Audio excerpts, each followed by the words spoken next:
A lot of you guys will know another YouTuber named Jason Pizzino. Jason and I know each other, and some of his videos respond to content from my channel, and some of my videos respond to his content. There's a really interesting contrast between the two of us in many different ways, politically and otherwise. We're approximately the same age. We're not that far off in age, me and Pizzino. And by the way, he's the only YouTuber I'm scheduled to have a boxing match with. So I know he looks impressive in those photos of him with his shirt off. I know you're thinking, I can't possibly win this boxing match. But first and foremost, let's be clear, a charity boxing match is not about winning. I mean, it's about veganism, it's about raising money or awareness, it's about people having fun. So I don't care if I lose. I mean, if we have a boxing match, totally fine. I was assuming, when we first posed, I completely assumed that I was going to lose. But later I found out how much he bench presses, and I found out his total body weight. You know what? I stand a chance. Me and Jason, it's a more of a fair fight than you might think. What I lack in bulk, I might make up for in height, reach, and total body weight. And he does not bench press all that much, Jason. So I don't know, we'll see. But my priority in life, as I've said to you guys many times, my priority in life is not working out 6 hours a day. I'm learning Chinese, and I've got a new job lined up. I got a lot of things going on that are more of a priority than getting in shape to get in the ring with Jason. But anyway, the contrast between us, is instructive in many ways. One of the issues, so I'm here going to respond to at least two issues that Jason has kind of brought up in his videos. I mean, you could see this publicly, and I'm aware he cares about this stuff privately. There's this kind of very subtle, sotto voce anarchist streak in the background of Jason's videos the whole time. Which is interesting because, of course, most of his videos just feature him jumping into a pool and swimming, just being on permanent vacation, et cetera, et cetera. So, I mean, one of the issues I think is interesting is the question of whether or not leadership is significant at all politically in veganism in the 21st century or for any social movement of this kind. Now, this is interesting because the analysis of this issue in the social sciences tends to extremes. Within anthropology, there are many, many people who glorify so-called acephalous leadership, movements that apparently or actually have no leader. This is partly out of an anarchist background, partly out of, there are many, many communists within anthropology as a discipline. And the reality is that acephalous leadership, movements that seemingly have no one leader, no one figurehead, no chief, or what have you. They're much more common in modern life than we'd like to admit they are, but they're also much less important than some of these kind of academic disciplines make them out to be. We used to have in Toronto every year a Caribbean festival, Caribbean cultural festival, Caribbean music festival, Caribbean costumes. It was called Caravana. And, this was a huge festival. Thousands of people were involved. Because, there were just the number of dancers and singers and musicians, and, they had food, too. They'd have Jamaican food, and then there'd be Haitian food. Each of the cultures would compete with each other for who had the best food and who had the best music and dancing. So, a huge number of people were involved. But if you had asked someone who is the leader of this event, which is probably bigger than any vegan event in the world, maybe I'm wrong, but I mean, it's a big, big event that happened every year, I don't think anyone could have named one person. I don't think anyone could have named, a group of 5 people or what have you. It was effectively acephalous leadership. And I'll point out to you by contrast, whether you're talking about the military or organized crime, in the vast majority of, organizations, the question of who made this decision is life and death serious. It's, within organized crime or within the military, very often the only question people have before they obey an order is, who did this order come from? Who made this decision? They don't want to know why they made the decision. They don't want to know what the factors were. Who made the decision? Oh, that's who gave the order? Okay. And then it gets carried out. So the significance of the person who made the decision can be completely decisive. Organized crime, the military, of the CIA, or what have you. Very often that's the only thing you can know, because all the other factors are in effect top secret. They can't be shared. But then at the opposite extreme, you can have large-scale social and political events where nobody knows who organized, nobody cares. And the reason why this example sticks out in my mind, and again, in some ways, they're maybe more successful than any vegan movement in the world to this point. 1 year, the event just didn't happen. It was 1 year where, because it happened at the same time every year on the same calendar, the same schedule. And there were so many Americans attending the event. Sorry, in case you don't know, I'm talking about an event that happened in Canada. But there were so many Americans that had booked hotel rooms that the hotels were getting last-minute cancellations. People found out they'd already planned to come and visit Toronto during this event. Of course, these are mostly Caribbeans living in the United States who were coming to this event. And so then the media started to ask questions. So what? Why was it canceled this year? Why didn't it happen? And only then do you find out, okay, who's actually in charge? Who leads? So when it falls apart, right, that's when you start to get questions of leadership. When there's a crisis. Oh, now we need to know who's a leader. So this question too gets asked. I have many videos talking about a vegan political movement called Direct Action Everywhere, DXE, on this channel. If you just search for the 3 letters, DXE, in the video history of the channel, you'll get the whole list of my critiques of DXE. DXE, one of the things that makes them dangerous from my perspective, let's put a book on the shot there. One of the things that makes them dangerous from my perspective is that they pretend to be a leaderless, acephalous, decentralized movement, but they're not. In reality, they're as hierarchical as any political movement can get. There is one man and his girlfriend who are absolutely the leaders of that movement, and they have a bank account, and when you make donations to that movement, it goes into that bank account, and they make decisions, and other people have the consequences of those decisions. And when something goes wrong, when they have a scandal, then those decisions get handed up in a completely centralized hierarchical fashion. So if you ask me in this sort of anarchist vein, how important is the question of an acephalous movement, a leaderless movement, or how important is leadership as opposed to having a more leaderless format? The reality is both can work. Again, if you just look at something like a festival where nobody knows who's in charge, and in some cases nobody even questions it. People just apply, they sign up, musicians and dancers and cooks. It can be thousands of people. And nobody knows who's in charge, and nobody cares, right? That really is, in the modern world, as close as you get to a genuinely decentralized acephalous movement. And it's based on something anarchists care a lot about. It's based on goodwill. It's based on the fact that people go into it with, faith. They go into it with faith that, among other things, this is harmless, that nobody's going to get hurt, that there are no consequences they really need to worry about who is accountable for. Right? Now, of course, I think if there was a disaster, if for example, the event was so badly organized that people got killed, then suddenly it would be, okay, who's in charge? Where's the hierarchy? Now we look for accountability. And we may create accountability out of what had been formerly an acephalous, leaderless, amorphous sort of movement. But I think it is tremendously dangerous and counterproductive to pretend that you do not have leadership when you do. So in the case of Direct Action Everywhere, people pretend that Wayne Seong is not the dictator of that movement. They pretend it's decentralized, that it's horizontal, is the term, they're completely horizontal, that there's no vertical element, that there's no chain of command. No, come on. If Wayne Seong publishes an opinion piece on his blog or on the DXE website, do you really think that has the same importance as me or anyone else or some junior member publishing an opinion? No. Correct. Just have a comment come in here that's dishonest. It is dishonest. It's dishonest, and it can have damaging consequences. And it's a problem in terms of accountability and responsibility. And the problem is when you don't admit you're in charge, then you also don't admit when you're wrong, and you don't change in response to criticism that points out exactly how you were wrong and how the leadership has changed. And also, you can never replace the head of a movement when they don't admit they're the head. Right? I'm just using head as a general term because I don't know if you say president or whatever. You can use it whatever term you want. Now, I'll just mention really quickly. So you guys know I used to work in the publishing industry, nonfiction publishing, books, etc.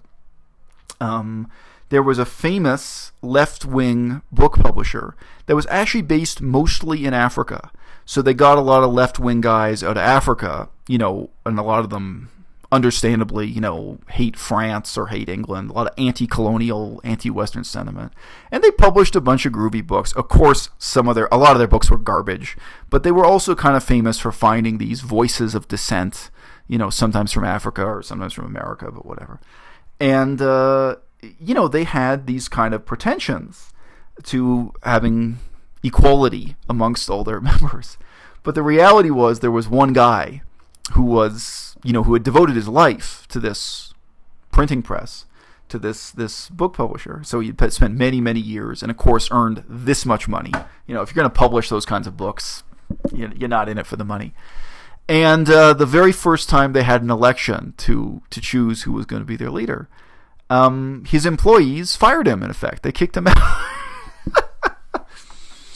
And he accepted it, and he went on and he founded a different, political printing press. And I think under his new publishing venture, I think he didn't have those democratic and egalitarian pretensions. But the point is, as soon as you admit somebody's in charge, then you can hold them accountable. You can question their leadership. You can say, who made this decision? How can we change this policy? And ultimately, you can change them. So let's give a hypothetical example that's not too hypothetical here. Let's say that me and Maud Vegan start a political foundation, that we do the paperwork, we register it. And when we found it, let's say me and Maud Vegan are the only members. I think in Canada, we actually have a minimum. You have to have 5 people at the start. But okay, me and Maud Vegan are the dictators of this organization. And when we found it, that's how it is. And you say, hey, we started this vegan foundation. And here are our principles, here's our constitution, here's what we're doing, and we're the dictators because we're the only members, and now a few other people, whatever, 10 people sign up or something. So if you admit that someone's in charge, and if you have principles down, so can they resign? Can they be replaced? Can you have new elections? And what qualifies people? You guys may not know this about me, but you guys know I'm an atheist. I'm a former scholar of Buddhism. So I've also been involved with religious and secularist and atheist movements. Movement is such a vague word. But I remember we had a really hilarious controversy like that. In one of Canada's, pro-atheist, pro-secularist political movements, where all those questions came up. Can they really change the leader? And when there's money involved, right? Because all these things, people donate money. So if someone's donated a lot of money, do you really have the nerve to vote against them and put someone else in charge who didn't donate that money? When someone's devoted years of their lives to the cause, can you really change your leadership? Because there's a cost. You're alienating your donors. You may be bankrupting yourself to get rid of that guy. But on the other hand, if you don't get rid of him, are you saying that the leadership of your organization is something that can be bought and sold? Right? It's very, very hard questions. I mean, one of the reasons why I'm talking about this is most people don't know how this works for a small-scale organization. You maybe only know how it works for organizations that are so huge that they make it onto the nightly news. And we just had, if you're Canadian, you may have heard about this, we just had the most hilarious controversy within the Green Party of Canada. They have their own semi-democratic processes, and the Green Party of Canada has just torn itself apart over Israel, of all things, as if the Green Party of Canada could possibly have any influence over, Israeli politics. So it's counterproductive in many different ways. But the party is now internally divided. Green Party of Canada is tearing itself apart over Israel's foreign policy, over their war with basically, many of their neighboring states. Let's not say all. Israel has some very solid peace treaties with many of its neighbors. If you look into it, you might be surprised how many allies Israel has in that region. But anyway, the ongoing Israel-Palestine conflict, and it's linked to the ongoing conflict in Syria, et cetera, et cetera. So, you have the Green Party of Canada collapsing, internally disintegrating, making enemies out of their allies over an issue that they can't possibly influence positively.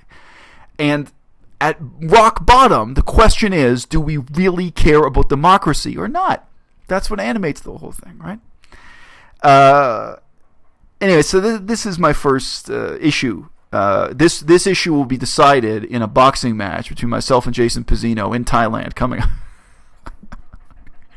All these issues are too nuanced to be decided by a boxing match. One of the other issues and it's linked here because it's linked to this issue of leadership versus subtle anarchist sentiments in Jason's approach to life, Jason really got inspired by one of the videos I made asking about the question of, do you die for the cause? So in that video, I was responding to Jason's ex-girlfriend, Henya, and I was raising the point that Henya said she was thinking about quitting YouTube because it put her life in danger. Now, I could go off on a whole tangent here. There's a guy with a channel called Don't Interrupt Daddy, and he recently lost his job because of YouTube. I might as well just include that here. I can put a link to his video on this below. But obviously the name of this channel is a joke, Don't Interrupt Daddy. Somebody made repeated phone calls to his boss, to his employer, alleging that this vegan on YouTube was dealing drugs. The employer didn't take it so seriously, but in terms of the protocol at whatever his place of employment was, they did ask him to take a drug test in response to these allegations. And he passed the drug test. He doesn't use drugs. Many people would not. I mean, many people might be casually using marijuana or something, but this guy's apparently entirely clean. So he did pass the drug test, but eventually his employer did fire him because of these harassing phone calls, these allegations that came in, which is very sad for him, and it's a short-term challenge and what have you. So I mean, there are risks, and I myself, as you know, I'm currently in court in Thailand because of the risks and because of the negative consequences of my life of having people really defaming me on the internet, defaming me and threatening me with violence on the internet. And now, sadly, my main reason for starting that court case was to challenge us all to do better, was to challenge the vegan demi-monde to move beyond, violence and defamation. And instead, what I've seen, in the same way that several hundred people simply imitated the worst aspects of Durian Rider's act, trying to get bits and pieces of the same kind of fame Durian Rider had gotten. Several hundred people made channels imitating Durian Rider. In the same way now, many, many people are imitating Vegan Cheetah, are imitating the Drama Mill, and are imitating a genre that's based on slander and defamation. Slander has become a sport. So exactly what I was hoping I could minimize or discourage has been, at least in the short term, encouraged. People are trying to get that same degree of fame or that same, shred of money, micro-fame, whatever. I'm going to take off the jacket. Hold on.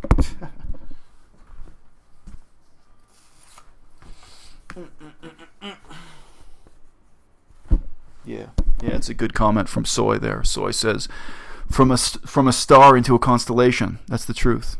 We've seen this metastasize. A word you rarely hear spoken. Metastasize. From a star into a constellation. All right. So one of the things Jason got inspired by was my questioning. Are you down to die for the cause? Because in that earlier video I said in response to Henya, yeah, you know what? If my life's in the line, that's not going to stop me. It doesn't disturb me, the thought that doing what I'm doing right now on YouTube could lead to my death. That advocating veganism is worth it for me. I am down to die for the cause. I don't flinch at that at all. And I'll say about myself, in terms of the type of character I am, what's much scarier to me is the idea that I would live a meaningless life. Right? Risking death to lead a meaningful life, to me, that's nothing new. It ain't nothing new. It's never been for any cause. And what are we comparing veganism to? You want to compare veganism to the struggle for independence in the history of any country? Come on. What are you going to compare it to? The struggle for black civil rights, which people very frequently, I think it's a really bad comparison. I think it's a very misleading comparison. People risk their lives for that. Any struggle. Come on. The struggle to legalize marijuana. People got put in jail for that crap. For me, that's compared to these other things, it's just a bit of a joke. But anyway, fine. I realize there are people who feel passionately about decriminalizing marijuana. Well, they were down to go to jail for that. They were down to die for the cause. So, people risk their lives even for that type of political cause. We live in a world where almost every cause that takes itself seriously has people who are down to die for it. To me, it's not even a question. For me, what the fuck are you doing on YouTube talking about veganism if you're not down to die for the cause? Sorry, so to me, that threshold isn't very low.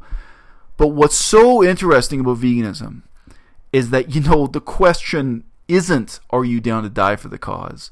The question is, are you willing to live for the cause? And how do we live for the cause? And I know it may seem like I'm addressing three completely unrelated issues in these videos, but to me they're crucially related. Because in movements that have one charismatic leader, everyone knows what it means to live for the cause. You can look at these totally cult-like political leaders, somebody like Joseph Stalin. And then for Stalinists, you could say, well, what does it mean to live for communism? It means they do whatever the leader asks. It means they're devoted personally to that leader, to his vision, to his decisions, no matter how bizarre and inexplicable, no matter how destructive, no matter how many millions of people might get killed, etc., etc. Their commitment to the cause, to live for the cause, is tied very clearly to one person's leadership. Right? When you take that away, when we're talking about a cause that is not defined by anyone's leadership, right, things get much more interesting. What does it mean to live for veganism as a cause? And in the last 2 years, I've seen that shaken up in such a dynamic way, because there were so many people who believed wholeheartedly that what it meant to live for veganism was to go to the gym every day and ride your bicycle 100 kilometers, to be lean and beautiful, to present an image of perfect health at all times, and for that lifestyle, for your beauty and your body to convince others, inspire others to adopt the lifestyle. And in the last 2 years, I have seen that conception of what it means to live for veganism completely fall apart. And veganism, I mean, it's such a contrast to a utopian movement, even like communism, but many movements want a utopia that can never really exist in this world. Sorry, camera just went out of focus, so I put my hand up there. With veganism, it's funny because everything we want to attain, it's not utopian. It is attainable. It's completely attainable. Except for human nature, right? Everyone on Earth could stop wearing leather shoes tomorrow. It's so easy. Except they're human beings and they don't care. Except for indifference. Except for greed. Except for avarice. Their lives would not be made any more difficult whatsoever. I mean, so many people now, you buy shoes on the internet. All you need to do is move the mouse over and click on that shoe instead of that one. And when you wear them, there's no difference. There's no disadvantage. The other day I walked down to the train station here. And the train station here in Kunming has an enormous number of small restaurants clustered around it. And every single one is selling chopped up pieces of animals. It's not an exaggeration. So hundreds of small restaurants. There's no vegan option anywhere around there. I wasn't hungry. It wasn't a problem for me. I was just looking out of interest.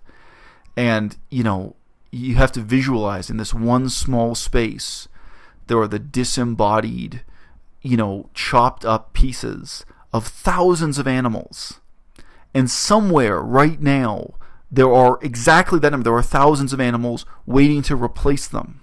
Because tomorrow, all those little pieces of dead animals will be replaced with thousands of new dead animals every day. And, so somewhere there's this huge area of grassland and what have you that exists. And it's attainable. I mean, the idea that I would go to that train station and not see a single piece of beef and pork. Everyone could be getting on the train with a boxed lunch. That's basically why it's there, so you can buy food before you get on the train. Everyone could be eating tofu or what have you.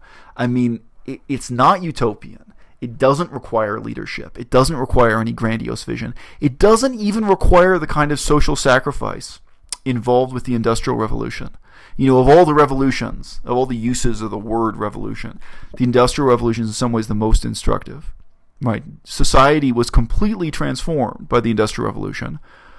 Some societies still are being transformed by it. Terrible cost. It turned the sky black. It made the stars disappear. It made the air unbreathable. It made the water impossible to drink. It, polluted the landscape. It transformed the world.